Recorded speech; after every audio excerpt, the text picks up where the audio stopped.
নতুন আলু দিয়ে কিছুই হয় না, যাই বানাই তাই নষ্ট হয়ে যায়। তো এই নতুন আলু দিয়ে কি বানাতে পারি বলেন তো? আমার খুব শখ যে নতুন আলু দিয়ে কিছু একটা নাস্তা তৈরি করা। তাই আজকে নতুন আলু দিয়ে এমন একটা দুর্দান্ত রেসিপি বানাচ্ছি যেটা দেখে আপনারা অবাক হয়ে যাবেন। পুরো ভিডিওটা যদি দেখেন তাহলে কিছুতেই আমার এই রেসিপি থেকে চোখ সরাতে পারবেন না, আর নিজেরাও বানিয়ে খাবেন। আসসালামু আলাইকুম, কেমন আছেন সবাই? আশা করি ভালো আছেন।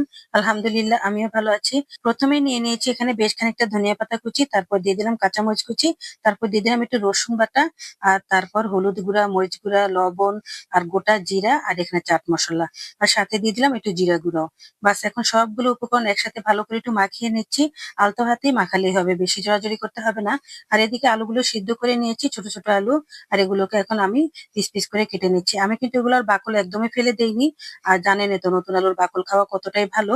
এগুলো না ফেলাইতেই ভালো, অনেক স্বাস্থ্যকর। তো যাই হোক, তারপর আমি বাকল সহই কেটে নিয়েছি। আর এখন আমি দিয়ে দিলাম সেই ধনেপাতার মিশ্রণটার মধ্যে। আর সাথে দিয়ে দিলাম একটু সুজি আর কর্নফ্লাওয়ার। এখন ভালো করে আলতো হাতে একটু মাখিয়ে নিচ্ছি। একদম চেপে চেপে মাখাবেন না, তাহলে ভর্তা হয়ে যাবে। আর আমি আলুর সাথে সুজি দিয়েছি, আপনারা চাইলে চালের গুঁড়া দিতে পারেন। আমার বাসায় চালের গুঁড়া ছিল না, তাই সুজি দিয়েছি। তো যাই হোক, এই তো আমি মশলাটা ভালো করে মাখিয়ে নিয়েছি। আলুর একদম গায়ে গায়ে লেগে গেছে। সামান্য করে একটু পানি ছিটকে দিলে একটু ভালো হবে। তাহলে একটু মশলাটা পুরোপুরি ভাবে আলুর সাথে মিশে যাবে। তো যাই হোক, এই তো মেশানো হয়ে গেছে। তারপর দিয়ে দিলাম আমি 2 চামচের মতো আটা। এই আটাটা দেওয়ার কারণ হচ্ছে আলুগুলোকে একটু বান্ডিল করবে আর এটাকে একটু ক্রিস্পি বানাবে।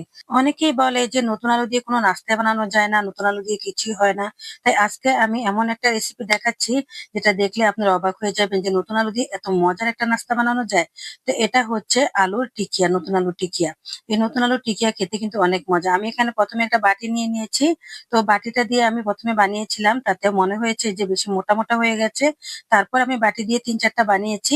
আর তারপর আমি কি দিয়ে বানিয়েছি সেটাও আপনাদেরকে দেখাবো। সেটাও কিন্তু একটা জানার বিষয়। কারণ এই জিনিসটা না জানলে আপনারা এভাবে মোটা, মোটা করে বানালে তখন আবার ক্রিসপিটা কম হবে।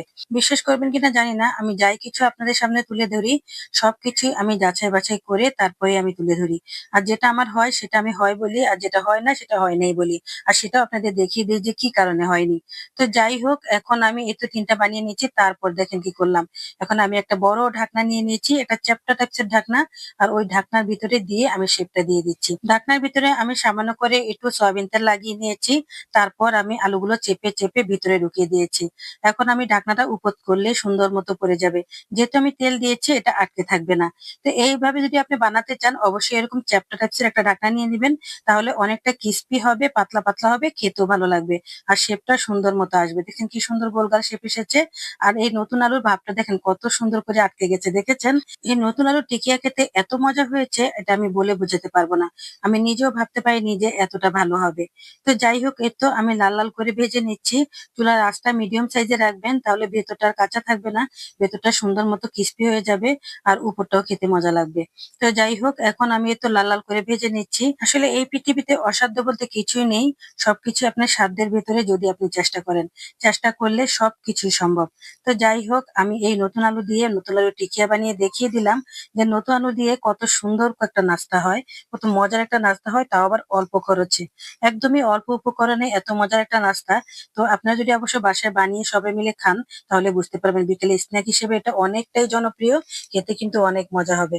তো যাই হোক, এখানে আমি লাল লাল করে একদম ভেজে নিয়েছি। আর কতটা ক্রিস্পি হয়েছে দেখেন, কতটা সুন্দর লাগছে। আর এখন যখন আমি প্লেটে নেব তখন দেখবেন এটা আসলে ক্রিস্পি ভাবটা কেমন দেখাচ্ছে।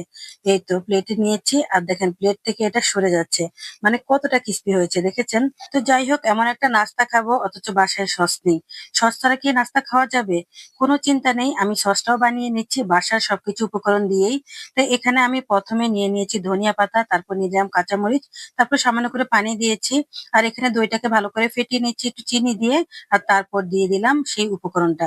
মিশ্রণটা দিয়ে দেওয়ার পর দেখেন কত সুন্দর একটা সস তৈরি হয়ে গেছে। পাতলা করে বানিয়েছি, কারণ এই সসটা পাতলা করে খেতেই ভালো লাগে। আর এখন এই যে যেগুলো ভাজা বাকি ছিল ওগুলো ভেজে ফেলেছি। আর সবগুলো এখন সুন্দর করে প্লেটে তুলে নিয়েছি। বিকেল বেলা বাসায় এই নতুন আলুর টিকিয়া বানিয়ে একদম বাজিমাত করে দিয়েছি। কারণ সবাই এত পছন্দ করেছে, কি বলবো আসলে। অসাধারণ একটা রেসিপি, অনেকটা ক্রিস্পি, খেতে অনেক মজা। আমি একটা ভেঙে আপনাদেরকে দেখিয়ে দিচ্ছি, দেখেন কতটা সুন্দর হয়েছে। ভেতরটা যেমন উপরটাই ঠিক তেমনই।